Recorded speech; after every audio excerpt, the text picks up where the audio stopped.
இயேசுவே, நான் உம்மை பற்றி எடுத்துரைக்க எனக்கு ஆற்றல் தார். இயேசுவுக்கு மிகப்பிரியமான அன்பு மக்களே, அதிசய பணிமே தாயினுடைய அன்பு பிள்ளைகளே, நம்முடைய மக்களே, நம்முடைய தாய் அன்னை மரியாவுக்கு திருச்சபையும் மேலும் பாரம்பரியமாக பல பெயர்களும் அன்னை மரியாவுக்கு கொடுக்கப்பட்டிருப்பதை பார்க்கிறோம். ஆக இந்த பெயர்கள் எல்லாம் சாதாரணமாக கொடுக்கப்படவில்லை.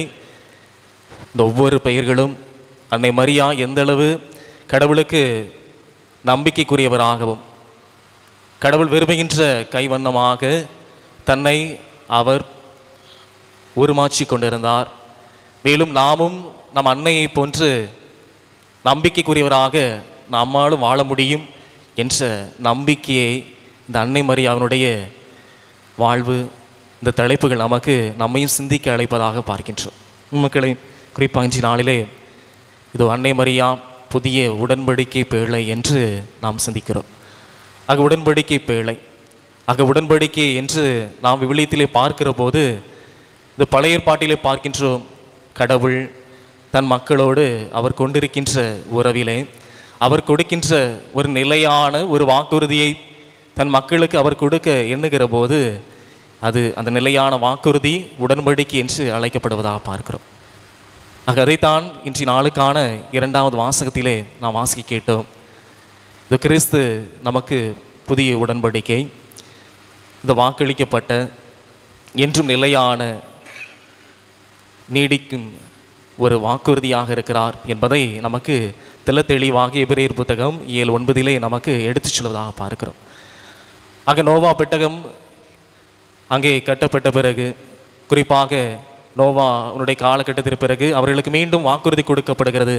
இதோ இனிமேல் இந்த உலகத்தை நான் முழுவதுமாக அழிக்க இந்த இயற்கையை நான் கொண்டு வர மாட்டேன், பெருவெள்ளம் இந்த உலகத்தை முழுவதும் அழிப்பதற்கு நான் கொண்டு வர மாட்டேன் என்று வானிலே ஒரு வில் போன்று ஒரு வானவில் தோன்றி அந்த அடையாளத்தின் வழியாய் ஒரு நிலையான ஒரு வாக்குறுதியை கடவுள் கொடுத்தார் என்று பார்க்கிறோம். இதே போல் ஒவ்வொரு உடன்படிக்கையிலும் கடவுள் நிலையான ஒரு வாக்குறுதி கொடுக்கிறார். ஆம், அதே போன்றுதான் இதை நாம் சிந்திக்கின்ற இந்த உடன்படிக்கை பேழை. ஆக உடன்படிக்கை பேழை எப்படி இருந்தது என்பதை நமக்கு இன்றைய முன்னுரையிலே மிக அருமையாக வாசிக்க கேட்டதை பார்க்கிறோம். ஆக அந்த உடன்படிக்கை பேழையிலே இந்த ஒரு நாள் காலையில் தோன்றி இதோ மாலை வேளையிலே இந்த இரவுக்கு முன்பாக அழிந்து போகக்கூடிய கடவுளால் கொடுக்கப்பட்ட ஒரு உணவு, வானிலிருந்து கொடுக்கப்பட்ட அதிசய உணவு, இது மிக விரைவில் அழிந்து போகக்கூடிய அந்த மன்னா அந்த பொற்சாடியிலே அங்கே வைக்கப்பட்டிருந்தது என்று சொல்லப்படுகிறது. இன்னும் பார்க்கின்றோம், கடவுளுடைய வல்லமை மிக அருமையாக வெளிப்பட்ட ஆரோனுடைய தளிர்த்த கோல் அங்கே இருந்தது என்று சொல்லப்படுகிறது. மேலும் பார்க்கிறோம், இது கடவுள் தன்னுடைய மக்களுக்காக கொடுத்த நியமமாக, இது கட்டளையாக கொடுக்கப்பட்ட அந்த 10 கட்டளை அடங்கிய அந்த கற்கள் அங்கே உள்ளே இருந்ததாக சொல்லப்படுகிறது. அங்கே அந்த 3ம் அங்கே வைக்க வேண்டும் என்று கடவுள் அங்கே ஆணை பிறப்பிக்க அதே போன்று அவர்கள் வைத்திருந்தார்கள் என்று பார்க்கிறோம். ஆக இந்த 3 பொருட்களும் இது அவர்களுக்கு அவருடைய தலைமுறைக்கு இது ஒரு அடையாளமாக இருக்கவே கடவுள் இவ்வாறு கொடுத்தார் என்று நாம் விவிலியத்திலே பார்க்கிறோம். இது விடுதலை பயணம் 16:32 பார்க்கின்றோம். ஆக தலைமுறை தோறும் இந்த அழியாமல் காக்கும் பொருட்டு இந்த உடன்படிக்கை பேழை அமைக்க அங்கே கடவுள் சித்தமானார் என்று பார்க்கிறோம். ஆக இதை பார்க்கின்ற போதெல்லாம் இது தம்முடைய முன்னோர்கள் எகிப்திலிருந்து விடுவிக்கப்பட்டார்கள். இது அவர்கள் பாலைவனத்திலே அவர்களுக்கு கடவுளை அவர்களுக்கு உணவு கொடுத்தார். கடவுள் இந்த சாதாரண பார்க்கின்ற இந்த கோளை வழியாய் கடவுளுடைய வல்லமை அங்கே வெளிப்பட்டது என்று கடவுள் இது கடந்த காலங்களில் நமது முன்னோர்களோடு கடவுள் உடன் இருந்தார். ஆக நம்மோடு அவர் இருப்பார் என்ற நம்பிக்கையை தன்னுடைய தலைமுறை தோறும் தன்னுடைய மக்களுக்கு வெளிப்படுத்துவதற்காக இந்த உடன்படிக்கை பேழை அங்கே அமைக்கப்பட்டதாக பார்க்கிறோம். ஆனால் புதிய உடன்படிக்கையாக கிறிஸ்து இருக்கிறார் புதிய ஏற்பாட்டிலே பார்க்கிறோம். ஆக பழைய உடன்படிக்கை பேழை விட இந்த உடன்படிக்கை பேழை எந்த அளவு மகிமை வாழ்ந்தது என்பதை எண்ணி பார்க்க வேண்டும். அங்கே பார்க்கின்றோம், பழைய உடன்படிக்கை பேழையில் அங்கே சாதாரணமாக இது கடவுளிடமிருந்து கடவுள் கொடுத்த ஒரு மன்னா வழியாக, மேலும் கடவுளுடைய வல்லமை வெளிப்பட்ட அந்த பொருட்கள் ஆக நியமங்கள் அடங்கிய கட்டளைகள் தான் அங்கே இருந்ததாக பார்க்கிறோம். கடவுளுடைய பிரசன்னம் அருள் நிரம்பியிருக்கின்ற பொருட்கள் தான் அங்கே இருந்தது. ஆனால் இந்த புதிய உடன்படிக்கையில் அங்கே கடவுளே பிரசன்னமாக வருகிறார். அங்கு கடவுள் இதோ நான் என்று உங்களோடு இருக்கிறேன் என்று வாக்குறுதி கொடுத்தவர் அங்கே பிரசன்னமாகுவதும், மேலும் நான் உனக்காக என்று தன்னையே ஒரு தகன பலியாக கொடுத்த கிறிஸ்து அங்கே பிரசன்னமாக இருப்பதை பார்க்கிறோம்.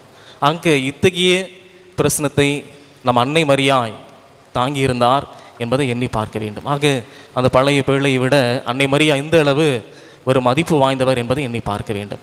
ஆக பழைய உடன்படிக்கையை விட புதிய உடன்படிக்கை மிகவும் நித்தியமானது என்பதை பார்க்கின்றோம். ஆக இரண்டாவது பார்க்கின்றோம், அந்த பேழை எவ்வாறு அமைக்கப்பட வேண்டும் என்பதை கடவுள் அங்கே முன்னதாகவே அங்கே எடுத்துச் சொல்வதையும் பார்க்கிறோம். விடுதலை பயணம் நூல் அங்கே 25:10 தொடர்ந்து பார்க்கின்றோம். அது எவ்வாறு அமைக்கப்பட வேண்டும் என்பதை கடவுள் சொல்கிறார். ஆக சித்தீம் என்ற ஒரு மரத்திலிருந்து அது செய்யப்பட வேண்டும் என்று கடவுள் ஒரு குறிப்பிட்ட மரத்தை தேர்ந்தெடுத்து சொல்வதாகவும், மேலும் சொல்லுகிறார், இது அந்த செய்யப்பட்ட பிறகு அது மேலுமாக அது முழுவதுமாக உள்புறமும் சரி வெளிப்புறமும் அது பசும் பொன்னால் அது மூடப்பட்டிருக்க வேண்டும். மேலும் பொன்னால் அது பொன் தோரணை அங்கே இடப்பட்டிருக்க வேண்டும் என்று கடவுள் மிக தெளிவாக சொல்வதை பார்க்கிறோம்.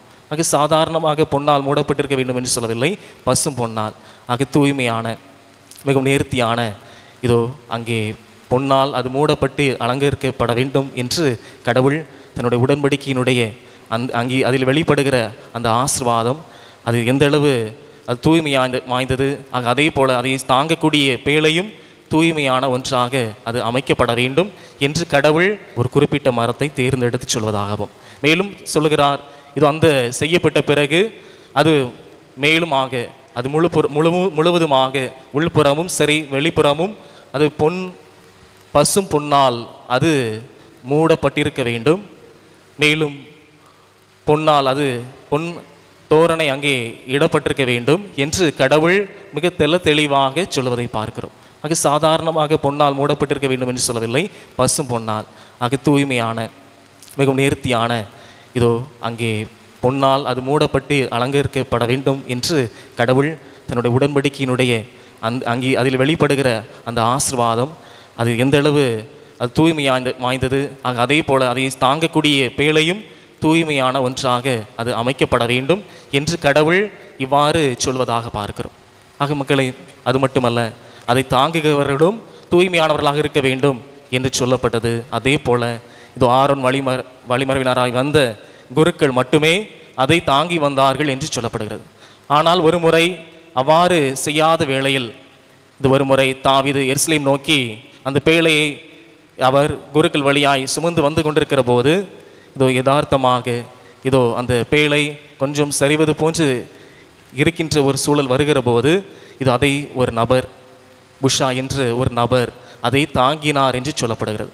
ஆக இது குருக்கள் மட்டும்தான் தாங்க வேண்டும், ஆக இது செய்யக்கூடாது, ஆக இது தூய்மை வாய்ந்தது, பரிசுத்தம் வாய்ந்தது, ஆக பரிசுத்தமான கரங்களால் மட்டும் நாம் இதை தாங்க வேண்டும் என்று அறிந்திருந்தும் இது அந்த வேளையிலே அந்த மனிதர் தவறு என்று தெரிந்த ஒன்றை அங்கே செய்கிறார். செய்யக்கூடாது என்று அறிந்திருந்தும் அந்த தவறை செய்வதனால் அங்கே தூய்மையற்றவராக இருக்கிறார்.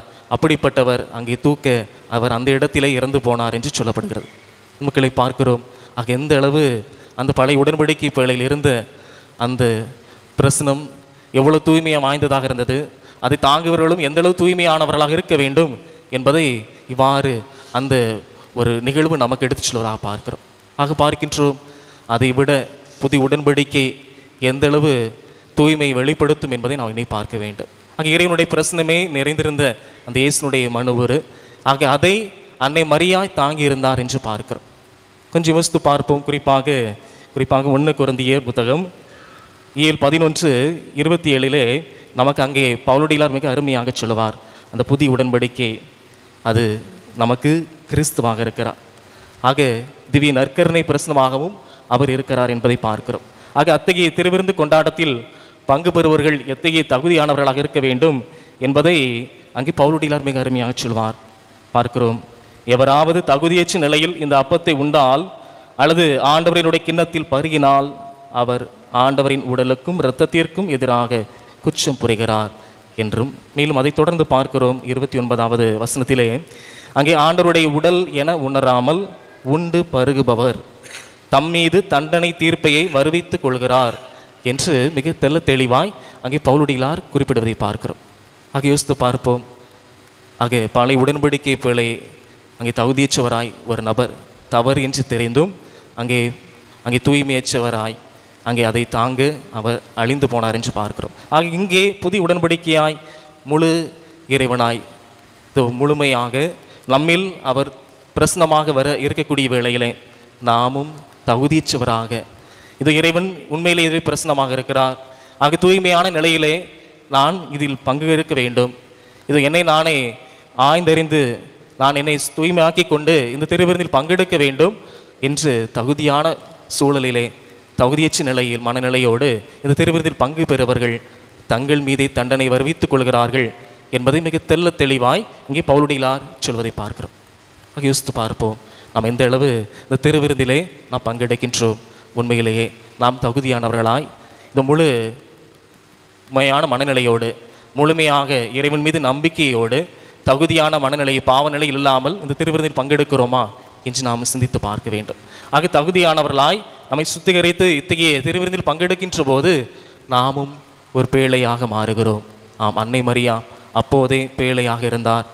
ஆக தகுதியான அவர் மனநிலையோடு இதோ முழுவதுமாக ஆம் என்று கடவுளுடைய சித்தத்திற்கு மட்டும் என்றும் ஆம் என்று பதில் சொல்லி தன்னுடைய வாழ்வை அவர் அமைத்து வாழ்ந்தவர். எனவே பார்க்கின்றோம், கடவுளுடைய அத்தகைய புதிய உடன்படிக்கையாகிய அவருடைய முழு பிரசனத்தையும் தன்னுடைய உதரத்தில் தாங்கக்கூடிய தகுதியான ஒரு அன்னையாக நாம் அன்னை இருப்பதை பார்க்கின்றோம். மக்களே, சற்று எண்ணி பார்ப்போம்.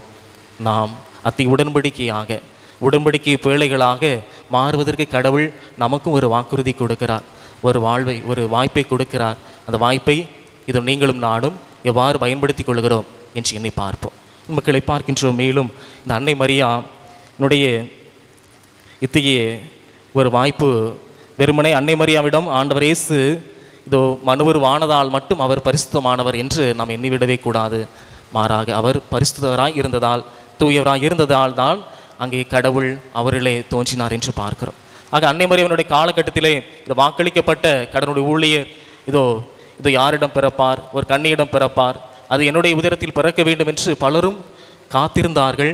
ஆனால் அன்னை மரியாவுக்கு மட்டுமே அத்தகைய ஒரு பாக்கியம் கிடைத்ததாக பார்க்கின்றோம். ஆக அன்னை மரியா அவர் தூய்மையானவர், தகுதியானவராக அவர் இருந்தார் என்று பார்க்கிறோம். மேலும் அன்புக்களே, இந்த பேழை இதோ நித்திய இந்த நிலையான புதிய உடன்படிக்கையை தாங்கிய அந்த பேழை நம் அன்னை மரியா அவற்றை தாங்குகிறவர்கள், அவரோடு உடன் பயணிக்கின்றவர்கள் நிச்சயமாக அவர்கள் உண்மையிலே ஆசீர்வாதமானவர்களாக இருப்பார்கள் என்பதையும் நமக்கு இந்த தலைப்பு நமக்கு ஒரு செய்தியை தருவதை பார்க்கின்றோம். அக்காலகட்டத்திலே அந்த உடன்படிக்கை பேழையை யாரெல்லாம் சுமந்து போனார்களோ இந்த இஸ்ரேல் மக்கள் இதோ பெலிஸ்தீர்கள் மீது மேலும் வேறு நாட்டவர்களோடு அவர் போரிடுகிற போது தங்களோடு பேழை இருக்கின்ற போது நிச்சயமாக நமக்கு வெற்றி உண்டு என்று நம்பினார்கள். அதே போல அவரிடம் அந்த பேழை இருக்கின்ற போதெல்லாம் அவர்களோடு கடவுளுடைய பிரசனம் இது நிறைவாகவே இருந்தது என்பதை அவர்கள் உணர்ந்தார்கள் என்பதை பார்க்கின்றோம். ஆக அதே வேளையில் ஒரு முறை அந்த பேழை இஸ்ரேல் மக்களோடு இருக்கின்ற போதும் அவர்கள் தோல்வியை கண்டார்கள் என்பதையும் நமக்கு 1 சாமுவேல் புத்தகம் 7:4-1 நாம் பார்க்கின்றோம். ஏன் அவர்கள் நம்பினார்கள், ஆனால் அவரிடம் ஒரு தூய்மையற்ற ஒரு மனநிலை இருந்தது. தூய்மையற்ற மனநிலையோடு அவர்கள் கடவுளுடைய பிரசனத்தின் மீது நம்பிக்கை இருந்தாலும் அங்கே தூய்மையற்ற மனநிலையோடு பயணித்தார்கள். அங்கே பேழை இருந்தாலும் அவர்கள் தோல்வி அடைந்தார்கள் என்பதை நமக்கு சொல்லப்படுவதாக பார்க்கிறோம். ஆக பெலிஸ்தீர்கள் மீது அவர்கள் போர் கொள்ளக்கூடிய ஒரு சூழல். ஆக பெலிஸ்தீர்கள் மீது அவர்கள் போருக்கு செல்கின்ற போது பேழை தாங்கி போகிறார்கள். ஆனால் பெலிஸ்தீர்கள் அவர்களும் பார்க்கிறார்கள், இதோ அவரிடம் கடவுளுடைய பேழை இருக்கிறது, இது இஸ்ரேலின் கடவுள் அதிலே நிறைவாக பிரசனமாக இருக்கிறார் என்று அவர்களும் நம்பினார்கள். ஆனாலும் அவர்கள் இந்த வேளையிலே இது எங்களுக்காக துணையாக யார் வருவார் என்று தங்களுக்குள் அவர்கள் பேசிக்கொண்டு, மேலும் நாம் இந்த போரிலே நாம் தோற்று போய்விடக்கூடாது, நாம் நம்புவோம் சிறப்பாக, நாம் அவர்களுக்கு இந்த எபிரேயர்களுக்கு நாம் அடிமையாக நாம் இருந்துவிடக்கூடாது என்று இவ்வாறு அவர்கள் எண்ணினார்கள் என்று தெளிவாக அங்கு இறைவார்த்தை நமக்கு சொல்வதை பார்க்கிறோம். ஆக அவர்களை நாம் அழிக்க வேண்டும், ஒன்றுமில்லாமல் அவர்களை ஆக்க வேண்டும் என்று இதோ ஒரு வெறியோடு அவர்கள் இல்லை, மாறாக நம் வாழ்வை நாம் காத்துக்கொள்ள வேண்டும் என்று ஒரு எண்ணம் தான் இருந்தது.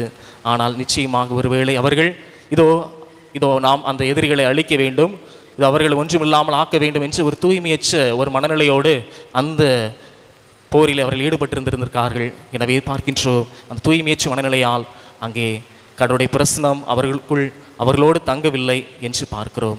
அந்த பேழையானது பெலிஸ்தர்கள் அதை கைப்பற்றி கொண்டு போனார்கள் என்று சொல்லப்படுகிறது.